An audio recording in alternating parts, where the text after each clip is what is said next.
tanggal 10 Juli sampai 14 Juli 1945 dibahas rancangan Undang-Undang Dasar. Setelah selesai dibahas, maka sidang kedua BPUPKI telah selesai. Tanggal 6 Agustus 1945, Sekutu menjatuhkan bom atom di Hiroshima. Korban berjatuhan di mana-mana, berhenti sejenak ada suara. Tanggal 7 Agustus 1945, BPUPKI dibubarkan dan diganti dengan PPKI dengan alasan tugas BPUPKI telah selesai.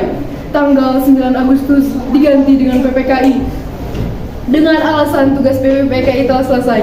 Tanggal 9 Agustus 1945, Jepang kembali dijatuhi bom atom oleh Sekutu, tepatnya di kota Nagasaki. Berhenti sejenak ada suara. Hal ini membuat Jepang kewalahan.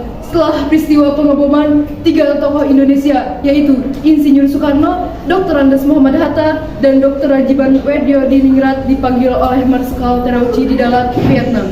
Di Dalat, Vietnam, Jenderal Terauchi memberikan 3 keputusan, yaitu disetujui pembentukan PPKI, pengangkatan Insinyur Soekarno sebagai Ketua PPKI, dan Dr. Andes Muhammad Hatta sebagai Wakil PPKI, serta untuk mendiskusikan keputusan Jepang.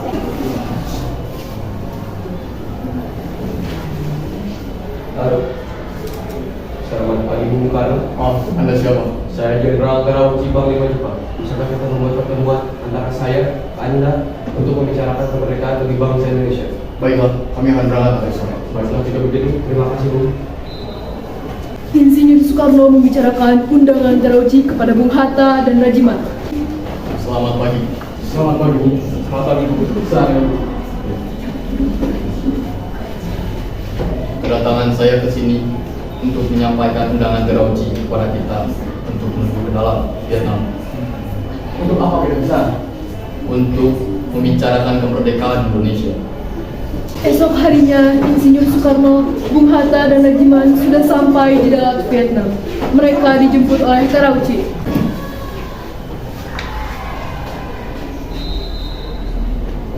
Selamat datang Bu. Kapan dan di mana kita akan membahas hal ini? Kita akan membicarakan hal ini besok di rumah saya. Sampai bertemu besok Bu. Baiklah.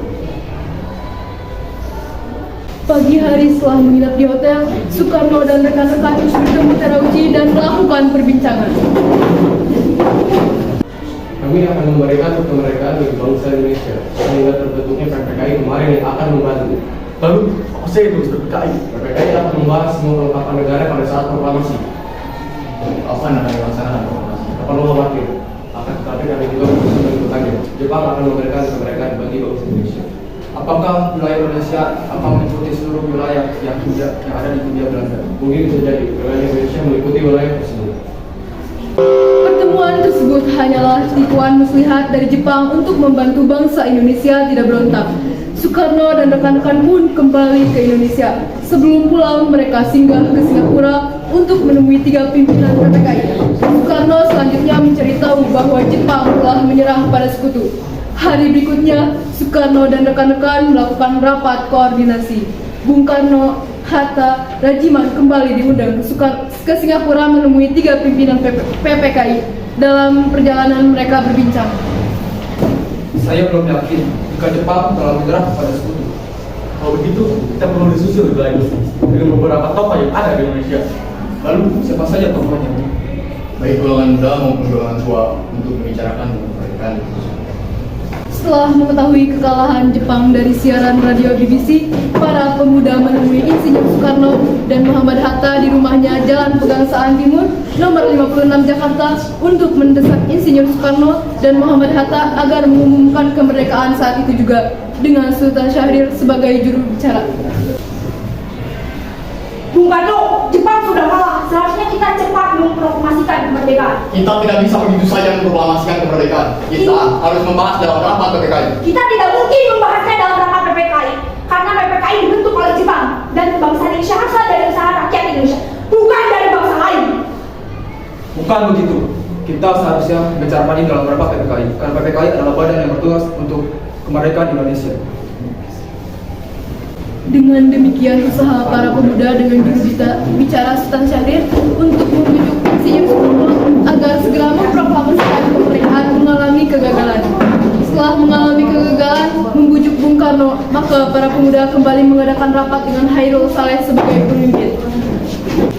Perbedaan waktu tentang kapan proklamasi kemerdekaan dilaksanakan menyebabkan terjadinya peristiwa Rengas Dengklok, golongan tua pada perjanjian dengan Terauchi, yaitu setelah rapat PPKI 18 Agustus 1945. Sedangkan golongan muda menghendaki proklamasi dilakukan sifatnya paling lambat 16 Agustus 1945. Pada 15 Agustus 1945 pukul 8 malam waktu Indonesia Barat, setelah mengalami kegagalan membujuk Bung Karno, maka para pemuda kembali mengadakan rapat dengan Hairul Saleh sebagai pemimpin. Apakah kalian sudah mendengar berita terbaru? Belum. Memangnya apa itu? Barusan, saya dan Sultan Syahrir mendengar berita radio dari BBC London yang menginformasikan bahwa Jepang menyerah kepada Sekutu. Berarti keadaan kita semua sudah penuh kekuatan. Benar demikian. Maka dari itu, saya mengumpulkan kalian semua di sini untuk membahas keadaan. Mari kita manfaatkan keadaan ini untuk menyusun kemerdekaan. Maka dari itu, mari kita tolak segala bentuk hadiah kemerdekaan dari Jepang, karena kita akan membuat kemerdekaan sendiri. Menurut Sindan, kemerdekaan itu adalah hak dan persoalan rakyat yang harus dikemaskan. Maka dari itu, Baiklah, jika kalian semua setuju, bagaimana saudara Wikana dan saudara Dabis menemui kedua tokoh tersebut untuk membicarakannya lebih lanjut. Dan rapat siang ini kami tutup sampai di sini. Wikana dan Darwi segera menyampaikan hasil keputusan kepada Bung Karno pukul 10 malam waktu Indonesia Barat di kediamannya. Jadi, ada apa kalian di sini? Begini Bu, tadi saudara Hairul Saleh dan Sukarni mendengar bahwa Jepang menyerah kepada Sekutu di radio BBC London di Bandung. Maka dari tadi siang kami para pemuda,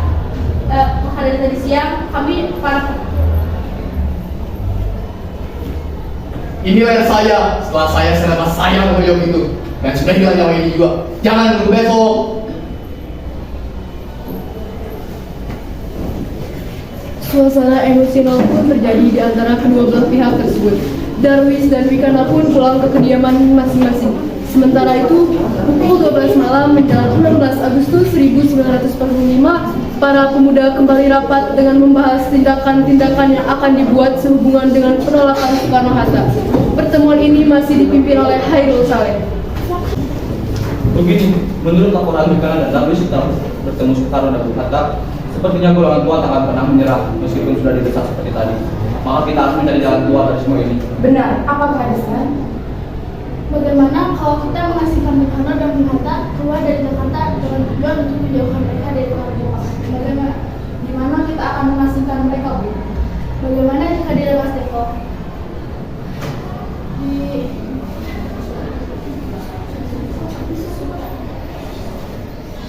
suatu kota di Karawang, karena tempat ini merupakan markas kereta di bawah Soekarno, di bawah markas kereta di Jakarta. Para pemuda pun menyetujui ide Sudarjo Singgi tersebut. Pada 16 Agustus 1945, pukul 4 sore waktu Indonesia Barat, rombongan pemuda menculik Bung Hatta untuk dibawa ke Rengas Dengklok tanpa sepengetahuan golongan tua.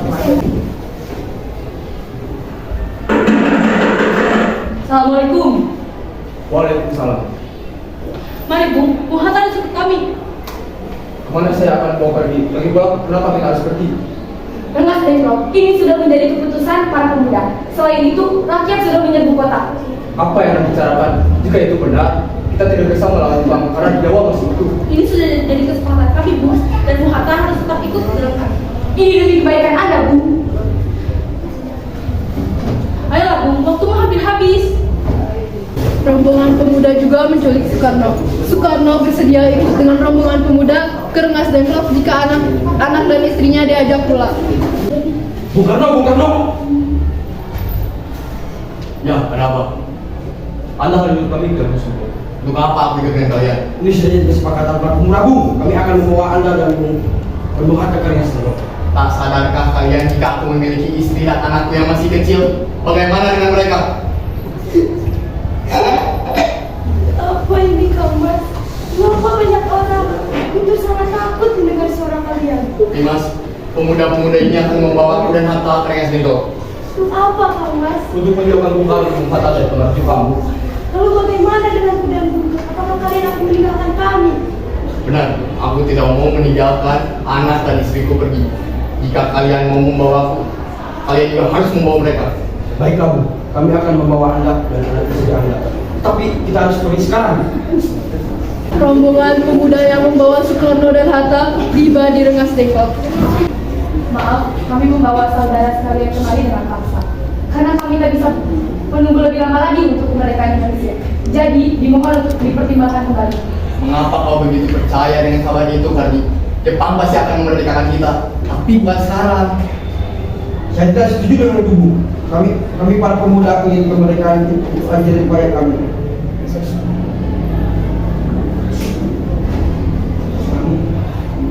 Ini benar, Bu. Bila kita menang atas hadiah Jepang, maka kita adalah Jepang. Kita bisa dijajah lagi, Bu. Walaupun sudah diamankan ke Rengas Dengklok, Soekarno-Hatta masih tetap pada pendiriannya. Sikap teguh Soekarno-Hatta itu antara lain karena mereka belum percaya akan berita yang diberikan pemuda kepada mereka sebelum mendapatkan berita resmi dari Jepang. Selain itu di luar, Ahmad Subarjo berada di Rengas Dengklok untuk menjemput dan segera membawa Soekarno-Hatta dengan Fatmawati dan Guntur Soekarno Putra ke Jakarta. Ada apa, Ahmad Subarjo? Rapat PKI datang. Selain itu saya ingin menyampaikan bahwa Jepang telah menyerah kepada Sekutu. Jadi, berita itu benar adanya. Ya, benar. Bukankah saya dan saya sudah beritahu Anda? Tapi saya belum sepenuhnya percaya terhadap. Baiklah, kami akan menuruti permintaan dari kalian. Sesampainya di Jakarta, Insinyur Soekarno mengantarkan anak dan istrinya pulang terlebih dahulu sebelum beliau merumuskan naskah proklamasi bersama para pemuda. Kita sudah sampai di Jakarta, Bu. Mari kita pergi ke rumah Laksamana Maeda untuk membahas proklamasi kemerdekaan Indonesia. Baiklah, seperti itu. Aku akan mengantarkan pulang anakku dan istriku terlebih dahulu. Silakan, Bu. Kami akan mengantarkan. Baiklah. Pada 16 Agustus 1945, rombongan Soekarno-Hatta tiba kembali di Jakarta sekitar pukul 11 malam waktu Indonesia Barat. Semula tempat yang dituju adalah Hotel Des Indes, Duta Indonesia. Akan tetapi, hotel melarang adanya kegiatan di atas jam 23.30 waktu Indonesia Barat. Pada pagi hari sebelumnya juga telah direncanakan pertemuan anggota PPKI, tetapi pihak Jepang melarangnya. Dalam keadaan demikian, Ahmad Subarjo berhasil meminjam tempat seorang perwira Angkatan Laut Jepang yang bersimpati kepada bangsa Indonesia, yaitu Laksamana Maeda. Perumusan teks proklamasi dilakukan di ruang makan Maeda. Sebagai tuan rumah, Maeda tidak ikut campur. Ia lebih memilih untuk kembali ke kamarnya. Tiga eksponen pemuda yaitu Soekarni, Sudiro, dan Dia menyaksikan Soekarno, Muhammad Hatta, dan Ahmad Subarjo membahas perumusan naskah proklamasi. Tokoh-tokoh lainnya menunggu di serambi muka rumah itu. Mari saudara-saudara, kita mulai rapat. Lebih baik Bung Hatta saja yang membuat teks proklamasi. Bahasanya saya anggap yang terbaik. Lebih baik punya menuliskan saya akan. Baiklah. Menurut Anda sekalian, apa yang tepat untuk kalimat pertama dalam teks proklamasi ini? Menurut saya, kalimat pertama dari proklamasi adalah kami bangsa Indonesia. Apa selanjutnya?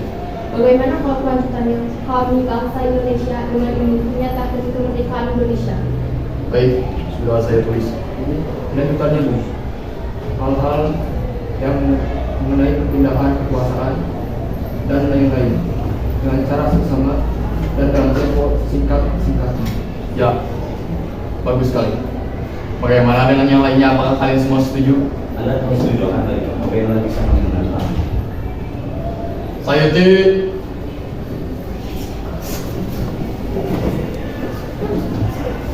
tolong kau petikan lagi. Siapa? Lalu siapa yang akan menandatangani naskah ini?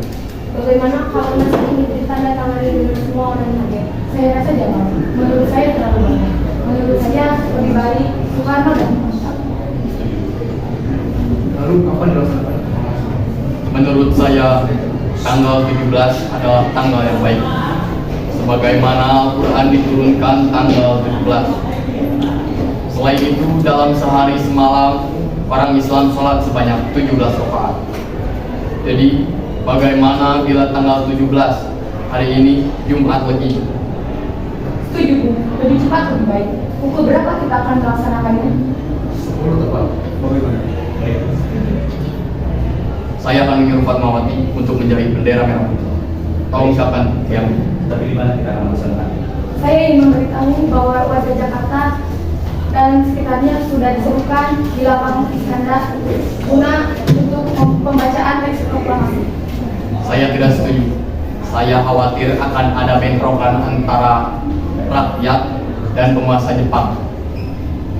Bagaimana bila pembacaan proklamasi dilakukan di halaman rumah saya? Karena halaman saya cukup luas, cukup untuk 100 orang. Ya, lebih baik begitu demi keamanan dan kenyamanan pembacaan proklamasi. Akhirnya telah disepakati pembacaan teks proklamasi dilakukan di halaman rumah Soekarno, yaitu di Jalan Pegangsaan nomor 56 Jakarta pada hari Jumat tanggal 17 Agustus 1942 pukul 10 pagi di kediaman Insinyur Soekarno. Kesibukan pun tampak mewarnai rumah yang cukup luas tersebut. Sejak pagi, sejumlah massa, pemuda, dan rakyat dari luar daerah mulai berdatangan.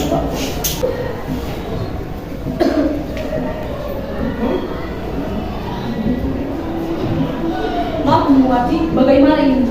Kenapa hal ini bisa didengar oleh Jepang? Lalu, kenapa keadaan lapangan seperti ini? Maaf, Bu. Karena pembaca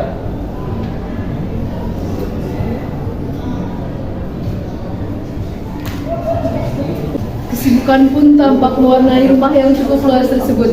Sejak pagi, sejumlah massa, pemuda, dan rakyat dari luar daerah mulai berdatangan. Maaf melatih muka Anda untuk berjaga-jaga di sekitar rumah karena saya takut Jepang bila tiba-tiba datang. Baiklah, Bu. Kalau begitu, saya akan demi keamanan dan ketertiban jalannya proklamasi, saya akan berjaga-jaga di sekitar rumah bersama pasukan peta. Baiklah, terima kasih banyak melatih. Sama-sama. Kalau begitu, saya permisi dulu.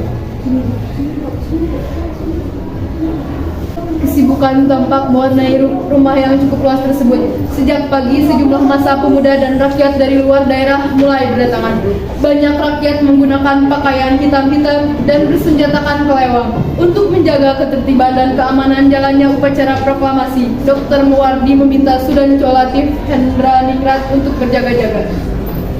Mr. Wilomo, dapatkah Anda mempersiapkan suatu peralatan untuk teks proklamasi? Baiklah, saya akan mempersiapkan. Mr. Wilopo meminjam mikrofon dan pengeras suara kepada Gunawan. Sudiro kemudian memerintahkan kepada Suhud untuk menyiapkan satu tiang bendera. Tunggu, Suhud. Bagaimana Anda bisa menyiapkan satu tiang bendera? Baiklah, akan segera saya siapkan. Ya. Menjelang pukul 10, semua tokoh pejuang telah hadir ke kediaman Soekarno. Para pemuda sudah tidak sabar lagi. Mereka kemudian mendesak Dr. Muwardi untuk mengingatkan Soekarno bahwa hari sudah siang. Akhirnya ia pun datang ke kamar Soekarno untuk mendesaknya, akan tetapi Soekarno menolak. Maaf, Bung. Harus sudah mulai siang. Bagaimana pembacaan teks proklamasi segera dilaksanakan? Tunggu sebentar. Ayolah, Bung. Hari sudah mulai siang. Seluruh rakyat pun sudah mulai tidak sabar. Tunggu sebentar. Saya tidak akan membacakan teks proklamasi bila Hatta belum datang. Kalau Mas Muwardi tidak mau menunggu, silahkan membaca proklamasi sendiri. Saat itu terjadilah perdebatan sengit. Tiba-tiba dari luar terdengar suara Bung Hatta datang dengan berpakaian putih-putih. Hatta datang 5 menit sebelum acara mulai. Bung Hatta langsung menemui Soekarno di kamarnya. Segeranya kedua tokoh bangsa tersebut kemudian menuju tempat yang disediakan. Upacara proklamasi kemerdekaan dilakukan tanpa ada protokol. Latif segera menyiapkan pasukan pemuda, lalu semuanya berdiri dengan tegak dan seketika suasana menjadi hening. Bung Karno mendekati mikrofon sebelum membacakan proklamasi dan mengucapkan pidato pendahuluan. Bung Hatta datang, masih jalan.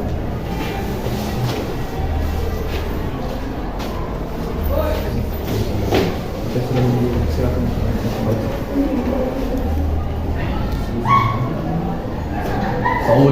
saudara-saudara sekalian, saya telah meminta saudara-saudara hadir di sini untuk menyaksikan suatu peristiwa maha penting dalam sejarah bangsa kita. Berpuluh-puluh tahun kita bangsa Indonesia berjuang untuk kemerdekaan tanah air kita, bahkan telah beratus-ratus tahun. Gelombang aksi kita untuk mencapai kemerdekaan itu ada naiknya dan ada turunnya, tetapi jiwa kita tetap maju ke arah cita-cita yang kita inginkan. Di zaman Jepang, usaha kita mencapai kemerdekaan nasional tidak ada henti-hentinya. Di dalam zaman Jepang ini, tampaknya kita menyadarkan diri pada mereka. Tetapi pada hakikatnya, kita tetap menyusun tenaga kita sendiri. Kita percaya pada kekuatan diri sendiri. Sekarang tibalah saatnya kita benar-benar mengambil resiko nasib bangsa dan nasib tanah air kita dalam tangan kita sendiri. Hanya bangsa yang berani mengambil nasib dalam tangannya sendiri dapat berdiri dengan kuatnya untuk menyatakan kemerdekaan kita. Saudara-saudara, dengan ini kami menyatakan kebulatan tekad itu. Dengarkanlah proklamasi kami. Proklamasi kami, bangsa Indonesia, dengan ini menyatakan kemerdekaan Indonesia. Hal-hal yang mengenai pemindahan kekuasaan dan lain-lain diselenggarakan dengan cara saksama dan dalam tempo yang sesingkat-singkatnya. Jakarta, 17 Agustus 1945, atas nama bangsa Indonesia, Soekarno Hatta. Demikianlah saudara-saudara, kita sekarang telah merdeka. Merdeka!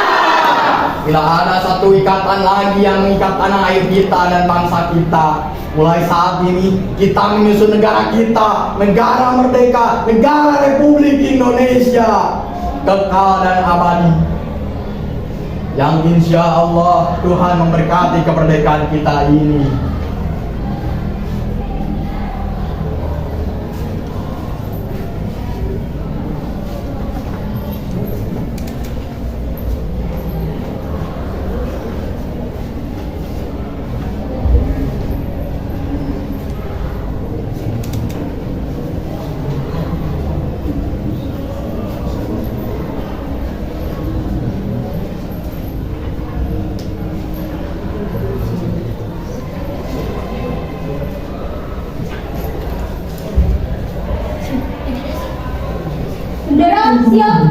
Kepada Sang Merah Putih, hormat gerak.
Indonesia